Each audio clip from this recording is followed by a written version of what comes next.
오늘 아침 뉴스의 맥을 짚어드리는 시간 뉴스연구소, 오늘도 두 분의 연구위원 나오셨어요. CBS 김정훈 기자, 뉴스톱 김준일 대표, 어서 오십시오. 안녕하세요. 예, 오늘 주목할 뉴스 첫 번째는 역시 한미 정상회담. 네, 요란한 빈수레냐 국격 뿜뿜이냐.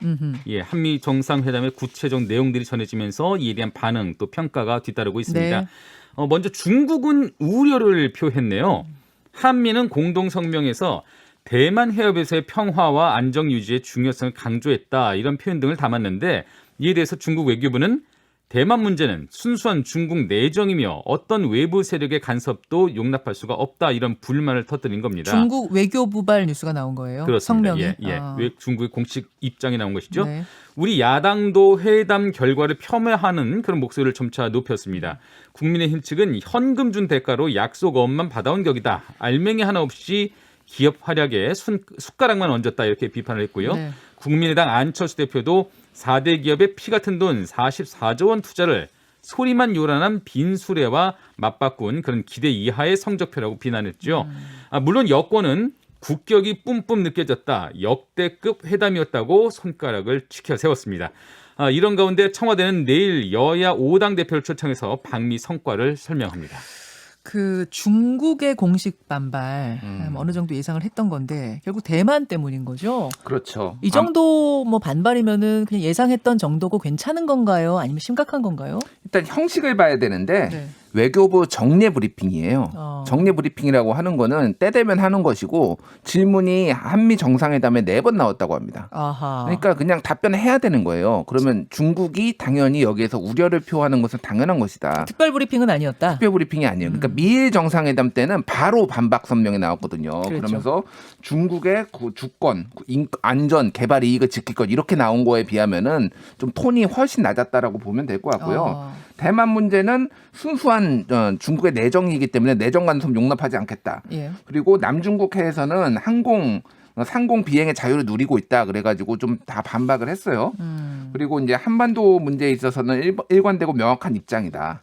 그리고 한반도 문제의 정치적 해결 프로세스를 추진해야 되는 것이고, 미사일 그 사거리 제한 푼 것에 대해서도 이게 한반도 문제다라고 이제 좀 어느 정도 선을 그었습니다. 그래서 이 정도 톤은 어찌됐든 그렇게 심각하게 우려할 만한 것은 아니다. 다행이네요. 예, 그러니까 다행이네요. 뭐 미국도 중국도 한국도 지금 다 어느 정도 고려를 한 것이다, 서로의 상황을, 이렇게 보면 될 것 같고, 예. 미국이 이제 어제 북한을 좀 체근하고 있습니다. 북한은 아직 공식 반응이 없어요. 그렇죠. 근데 이제 뭐 토니 블링컨 미국 국무부 장관이 ABC 방송 인터뷰를 해가지고 외교적으로 협의를 하겠다라는 것을 밝혔어요. 그러면서 이거는 뭐 제재 완화 카드까지 직접 언급하지는 않았지만은 이렇게 꺼낼 수 있다, 이런 것들을 좀 시사를 했고요. 다만 이제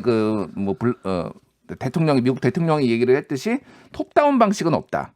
하나씩 밑에서부터 차근차근 바텀업. 예, 바텀업 이 방식으로 하겠다라는 거를 명확하게 했습니다.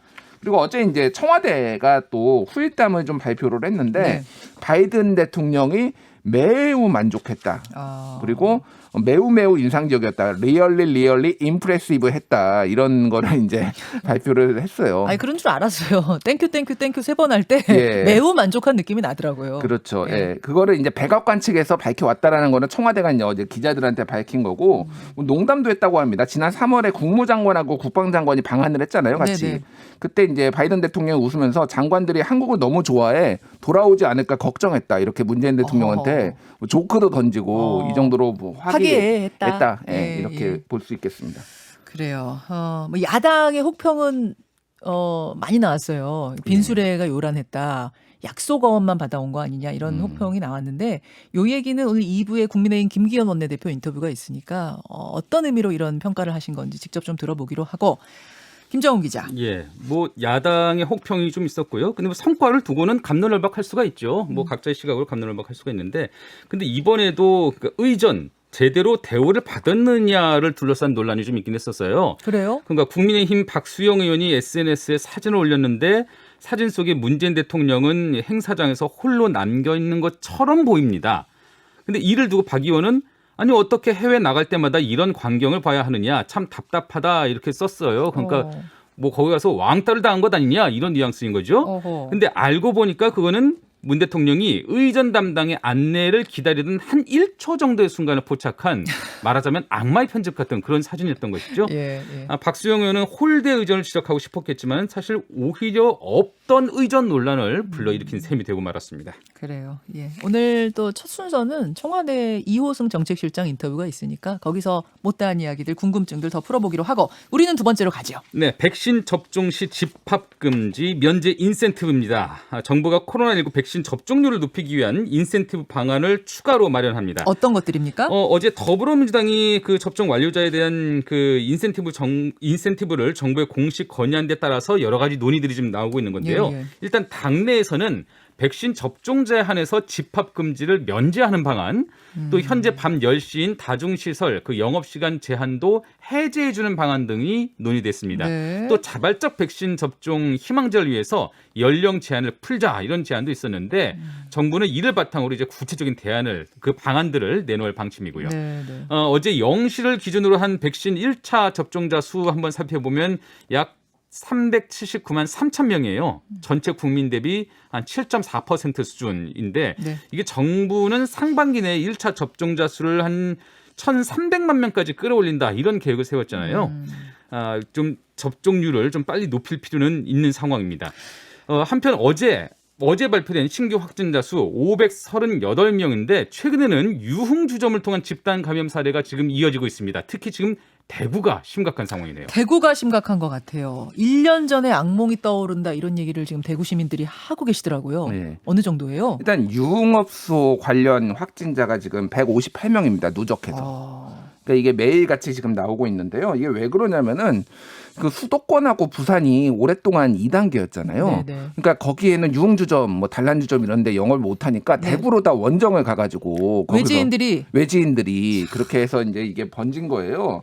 근데 이게 대부분 이 종업원들의 상당수가 예. 좀 불법 취업 이제 외국인 노동자, 불법으로 취업한 외국인 노동자, 불법 체류 이제 외국인 노동자라서 검사를 잘 받으러 오지 않는다라고 합니다. 게다가 지금. 그분들이 같이 산다면서요. 대부분이 같이 살면서 거기서 마스크 벗고 계속해서 올라가고 있다면서요. 예, 그런 뭐 이런저런 일 때문에 지금 난리가 나는 상황이라서 일단은 지역 유흥주점 3,300개 업소에 대해 이달 말까지 집합금지 명령을 대구시가 내린 상황이에요. 그래서 이거는 좀 많이 지켜봐야 될 것 같고 백신 인센티브 같은 경우에는 지금 너무 접종률이 예약률이 일단 60에서 74세가 55.9%거든요. 어제 기준으로. 한 반밖에 예약들을 안 하셨어요. 예. 그러니까 여러 가지 이유가 있는데 일단 60세가 예전보다 좀 노인 같은 느낌이 없는 것도 있고 하반기에 맞겠다 이런 분들도 상당히 있는 거예요. 그러니까 아스트라제네카 안 맞겠다는 거잖아요. 결국 뭐 그런 분들도 있고요. 피하는 분위기가 있는 거죠. 여러 가지 복합적으로 있다 보니까 이제 인센티브를 줘야 된다. 근데 지금 정부에서 검토하는 거는 돈 주는 거 빼놓고는 대부분 지금 검토를 하고 있는 것 같아요. 그러니까 뭐 미국에서는 오하이오주에서 복권 줘가지고 일주일에 한 번씩 10억 원씩 당첨금 주고 뭐 이런 것도 있어서 확 늘었다고 합니다. 접종률이. 근데 그런 것까지는 아직 검토 안 하고 있는데 이를테면 5인 이상 집합금지 예외, 뭐 10시 영업 제한 뭐 이런 것까지 다 검토를 지금 종합적으로 하고 있는 것 같아요. 그 아스트라제네카를 이렇게 안 맞겠다, 차례가 됐는데 또 안 맞겠다 하는 분들이 있는가 하면 남는 거 저 맞겠습니다 하는 예약도 지금 넘치고 있다고 해요. 노쇼인 경우에 저 연락 주세요 이런 예약도 지금 병원마다 줄을 서 있다고 하는데 김정훈 기자. 네, 말씀하신 것처럼 노쇼 백신 그 접종률이 지금 대단히 낮은 상태예요. 그러니까 예약률도 낮고 예약을 했어도 나타나지 않는 그 노쇼 비율도 적지 않다는 얘기입니다. 지금 다음 달까지 1,300만 명 정도 1차 접종을 맞춰야 이제 그래야 이제 집단 면역을 위한 우리 정부 계획대로 좀 갈 수가 있는데 그러자면 매일매일 24만 명 정도가 매일매일 맞아야 돼요. 이제 앞으로. 그걸 어떻게 높이느냐가 관건인데 말씀하시는 것처럼 노쇼 백신을 어떻게 좀 노쇼 백신 접종을 활성화하는 방안들 좀 있어야 될 것 같아요. 물론 지금 이달 말쯤에 조금 더 편하게 노쇼 백신을 맞을 수 있는 그런 시스템도 개발한다고 하는데 희망하시는 분은 지금이라도 오늘이라도 질병관리청 그 예방접종 시스템 인터넷 홈페이지가 있습니다. 거기 들어가셔서 접종 기관을 조회하고 거기 전화로 문의를 하시면은 노쇼 백신 맞을 수도 있으시니까요. 지금은 중앙에서 어디 가서 맞으세요 지정해 주는 게 아니라 개별적으로 본인이 그 기관을 찾아서 연락해서 예약해야 되는 거죠. 그럼 불편함이 좀 있긴 한데 이 노쇼 백신 접종 좀 적극적으로 활용이 됐으면 좋겠습니다. 그래요. 맞겠다는 사람부터라도 맞아야죠 지금. 피하는 사람 말고라도. 세 번째로 가죠. 부동산 이견에 여권 내 삐거덕 소리가 계속 나오고 있는데요. 부동산 세제를 둘러싼 여권 내 이견이 지금 좁혀지지가 않고 있는 상황입니다. 그래요. 핵심은 종합부동산세 과세 기준이죠. 종부세. 예, 현재는 공시지가 9억 원이 기준인데 네. 그 기준을 12억 원으로 상향하거나 부과 대상자를 상위 1에서 2%로 한정하는 안 등을 두고 지금 여권에서 논란입니다. 경기 분당 을의 김병욱 의원이나 서울 마포 갑의 노웅래 의원, 네. 또 서울 송파병의 남인순 의원 등은 기준 완화를 바라는 반면에 예. 서울 은평 을의 강병원 의원, 또 서울 강서을의 진성준 의원 등은 반대 입장을 분명히 하고 있습니다. 이게 지역별로도 차이가 좀 나죠. 강경 반대파는 종부세뿐 아니라 당내에서도 어느 정도 공감대를 이룬 그 재산세 감면안에 대해서도 좀 네. 수긍하지는 않고 있어요. 재산세도요? 그렇습니다. 재산세는 다 합의가 된 건 줄 일부는 알았는데 아직도 아니에요. 입장을 바꾸지 않고 있습니다. 재산세 완화도 안 된다, 그렇습니다. 종부세 완화도 안 된다가 이제 강경파 쪽. 그렇죠. 예. 이 때문에 민주당 지도부는 원래 오늘 예정됐던 정책의원총회도 27일로 연기하면서 더 의견을 좀 모아나가기로 했습니다. 사실은 저희가 얼마 전에 누굽니까? 진성준 의원하고 인터뷰를 했었잖아요. 강병원 의원하고 인터뷰했군요. 강병원 의원도 이제 강경파로 통하는 분인데 그분이 재산세 완화는 오케이. 다만 종부세는 건드리면 안 된다. 이렇게 얘기하시더라고요. 그래서 거의 합의가 됐다는 식으로 말씀하셔서 곧 최종안이 나오겠구나 했는데 쉽지가 않네요. 의견 조율이. 일단 이제 얘기가 나오는 게 재산세, 종부세, 그리고 양도세, 그리고 이제 ATV 대출 비율 요 정도가 이제 최대 안건인 것 같아요. 근데 어찌됐든 재산세는 그렇게 크게 충돌이 있을 것 같지는 않습니다. 재산세 감면은. 네, 재산세 감면은 네네. 대체적으로는 이제 합의를 보기가 좀 쉬운 부분이고 종부세는 아까 전에 그 김정은 기자가 얘기를 했지만은 지역구 앞에 장사 없다 이게 맞는 것 같아요. 본인 지역구에 그렇죠. 종부세 내는 사람 많으면은 이제 그렇죠. 마포 뭐 이를테면 분당 이런 네. 데는 다 종부세 완화하자고 하고 있고 나머지 지역은 다 반대하고 있고 그게 이런 왜 그러냐면 상황이거든요. 서울의 아파트 중위값이 9억 원이잖아요. 예. 그러면 중위값 걸리는 그 9억 원부터는 다 종부세 대상이거든요. 꽤 많은 구들이 적용이 되는 거예요. 그렇죠. 여기에. 그래서 뭐 이제 뭐 마용성 뭐 이런 지역들이 많이 네. 오른 거죠. 그렇죠. 그래서 이제 마포 같은 경우에도 이제 반대를 그러니까 완화를 주장을 하는 건데 그래서 지금 부동산 특유에서는 과세 기준을 9억에서 12억 원으로 올리는 거 아니면은 아예 비율을 정하자. 전체 가구의 2%만 무조건 내게 하자. 금액과 그냥 상관없이. 금액과 상관없이. 뭐 이런 것도 지금 뭐 얘기가 나오고 있다고 합니다. 그리고 양도세 같은 경우에는 일단은 뭐 잘못된 시그널을 주면 안 된다라는 얘기가 좀 대세인 것 같아요. 다만 이제 그 양도세 기준을 또 이것도 9억 원에서 12억 원으로 올리는 거 6월에 시행은 하되 뭐 이런 안들이 나오고 있는데 이것도 뭐 반대 목소리도 있어가지고 좀 더 이제 이틀 뒤에를 지켜봐야 될 것 같습니다. 여당 안에서 의원들마다 해법이 지금 제각각인 거예요. 하나로 모아지지 않고 있는 상황. 김정은 기자. 최근에 부동산 시장이 좀 들썩거리는 모습을 보이고 있어요. 시장에서 매물도 줄어들고 네. 가격도 좀 이렇게 오르는 그런 모양새가 좀 보이고 있는데 지금 그 현재 규제 정책이 어떻게 변할지 나한테 좀 유리하게 변할지 이런 기대 섞인 관측들, 기대 섞인 희망들을 좀 품고 있으니까 이런 매물을 시장에 거둬들이는군요. 변동이 좀 있는 것 같습니다. 그래서 이렇게 여건이 우유부단하게 자꾸 이렇게 좀 정책을 하나로 좀 모아내지 못하면은 이런 상황들이 계속 이어질 수가 있거든요. 홍남기 경제부총리도 24일 날 어제 그 기재부 확대 간부 회의에서 이런 얘기를 하더라고요. 당정 간 협의를 더 신속히 진행해서 시장 불안정성과 불확실성을 최대한 줄이도록 해달라 이렇게 정부에서도 당부를 했는데 네. 어떻게든 여권 내에서 입장이 좀 속히 정리가 됐으면 좋겠습니다. 여기까지 뉴스연구소 수고하셨습니다. 감사합니다.